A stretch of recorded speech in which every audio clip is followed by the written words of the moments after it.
విశాఖ స్థానిక సంస్థల ఎమ్మెల్సీ ఎన్నికల్లో కూటమి సర్కార్ అభ్యర్థిని పోటీకి దింపలేదు. ఆ పుణ్యమా అని బొత్స ఏకగ్రీవంగా ఎన్నికయ్యారు. అయితే ఇప్పుడు బొత్సకు మరో జాక్పాట్ తగిలింది. మండలిలో బొత్సను ప్రతిపక్ష నేతగా ప్రకటిస్తే ఆయనకు కేబినెట్ హోదా వస్తుంది. దానికి తగ్గట్లే మండలిలో ప్రతిపక్ష నేతగా ఉన్న అప్పిరెడ్డి ఇప్పుడు ఆ పదవికి రిజైన్ చేశారు. అంటే బొత్సకు ప్రతిపక్ష నేత హోదా ఇక లాంఛనమే. అయితే శాసనసభలో జగన్ సాధారణ ఎమ్మెల్యేగానే మిగిలిపోబోతున్నారు. జగన్ కు దక్కని కేబినెట్ హోదా బొత్సకు దక్కితే మరి వైసీపీ అధినేత తట్టుకోగలరా? బొత్స అప్పుడే తనదైన మార్క్ రాజకీయాన్ని మొదలు పెట్టేస్తారా?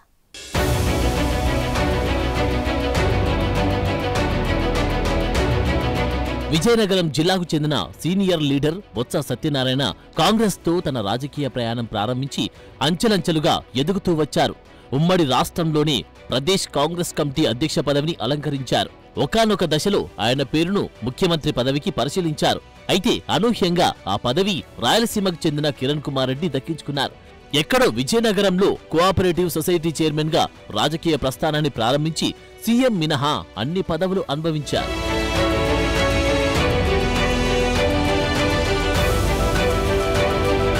1999లో బొబ్బిలి ఎంపీగా ఎన్నికయ్యారు. 2004, 2009 ఎన్నికల్లో చీపురుపల్లి నుంచి గెలిచారు. వైఎస్ రాజశేఖర రెడ్డి, కొనిజేటి రోషయ్య, నల్లారి కిరణ్ కుమార్ రెడ్డి క్యాబినెట్లలో కీలక మంత్రిత్వ శాఖలను దక్కించుకున్నారు. కిరణ్ కుమార్ రెడ్డి ముఖ్యమంత్రిగా ఉన్నప్పుడే ఉమ్మడి రాష్ట్ర కాంగ్రెస్ పార్టీ అధ్యక్షుడిగా బొత్స వ్యవహరించారు.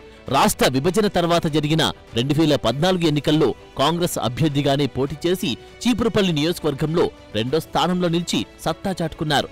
దాంతో జగన్ ప్రత్యేకంగా బొత్సను పిలిపించుకొని పార్టీలో చేర్చుకున్నారంటారు.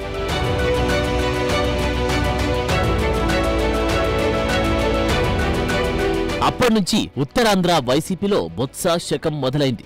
2019 ఎన్నికల్లో ఉత్తరాంధ్రలో పార్టీ గెలుపులో బొత్స కీలక పాత్ర పోషించారు. అయితే వైసీపీ అధికారంలోకి వచ్చిన తర్వాత ఉత్తరాంధ్రలో విజయసాయిరెడ్డి, వైవి సుబ్బారెడ్డిల పాత్ర పెరిగింది.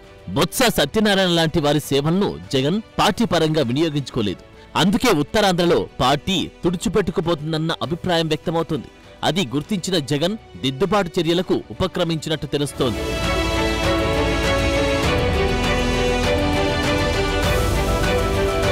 తాజాగా బొత్స విశాఖ శాసనమండలి ఎమ్మెల్సీగా ఏకగ్రీవంగా ఎన్నికయ్యారు.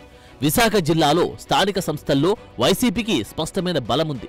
అయినా కూటమి అభ్యర్థి ఎమ్మెల్సీ బరిలోకి దిగి ఉంటే బొత్సకి కష్టాలు తప్పేవి కాదంటున్నారు. కూటమి పోటీకి దూరంగా ఉండడం బొత్సకు నెత్తిమీద పాలు పోసినట్లయింది. ఎమ్మెల్సీగా ఏకగ్రీవంగా ఎన్నికైన బొత్స ప్రమాణ స్వీకారం తంతు కూడా కానిచ్చేశారు.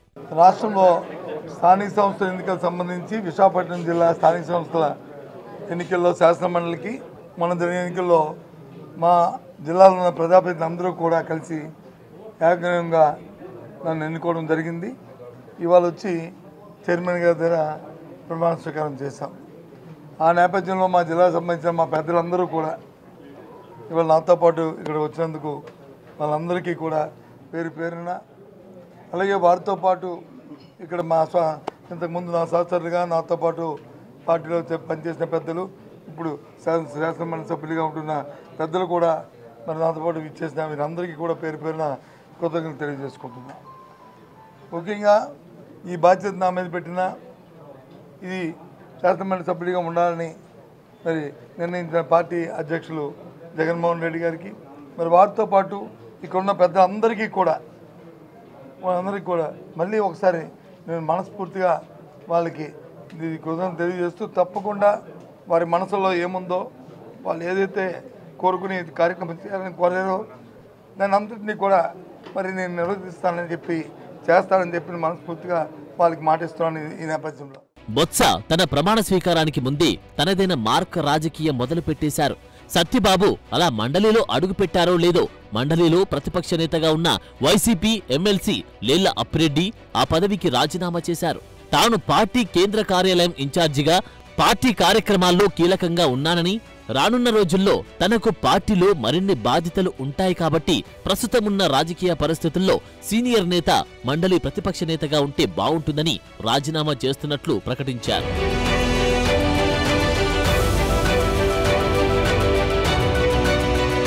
బొత్స సత్యనారాయణ మండలి ప్రతిపక్ష నేతగా ఉంటే మంచి జరుగుతుందని భావిస్తున్నాను అని తన అభిప్రాయాన్ని జగన్ ఆమోదించారని అప్పిరెడ్డి చెప్పుకొచ్చారు. మరి బొత్స ఎమ్మెల్సీగా ప్రమాణ స్వీకారం చేయడానికి ముందే ఆయన కంటే సీనియర్ అయిన మాజీ కేంద్ర మంత్రి ఉమ్మారెడ్డి వెంకటేశ్వర్లు వైసీపీ ఎమ్మెల్సీగా ఉన్నారు. మరి అప్పుడు జగన్ కి అప్పిరెడ్డికి పార్టీ ప్రయోజనాలు గుర్తుకు రాలేదు. కానీ బొత్స ఎంట్రీ ఇవ్వగానే అప్పిరెడ్డి సైడ్ అయిపోయి ప్రతిపక్ష నేతకు వచ్చే కేబినెట్ హోదా త్యాగం చేశారు.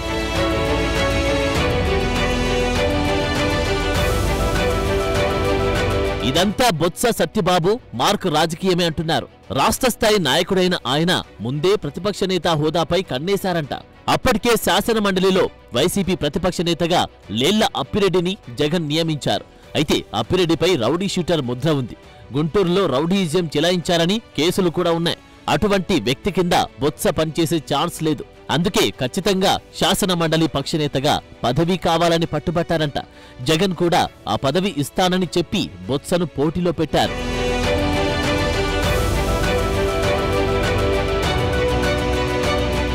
ప్రోటోకాల్ ప్రకారం ప్రతిపక్ష నేతగా కేబినెట్ హోదాను బొత్స దక్కించుకోనున్నారు. ప్రస్తుతం శాసన మండలిలో వైసీపీకి భారీ ఆధిక్యత ఉంది. 39 మంది ఎమ్మెల్సీలు ఉన్నారు. శాసనసభ పక్షనేత అంటే కేబినెట్ హోదాతో సమానం. శాసనసభలో వైసీపీకి ప్రతిపక్ష హోదా దక్కలేదు. జగన్ ప్రతిపక్ష నేత హోదాకు డిమాండ్ చేసినా స్పీకర్ లెక్క చేయడం లేదు. భవిష్యత్తులో సైతం ఇచ్చే ఛాన్స్ కనిపించడం లేదు. ఆ హోదా కోసం జగన్ న్యాయ పోరాటం కూడా మొదలుపెట్టారు.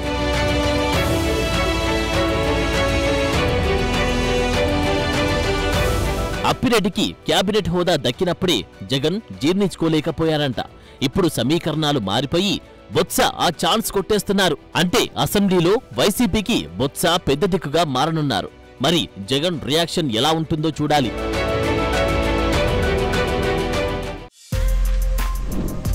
For more videos like this, subscribe Big TV channel.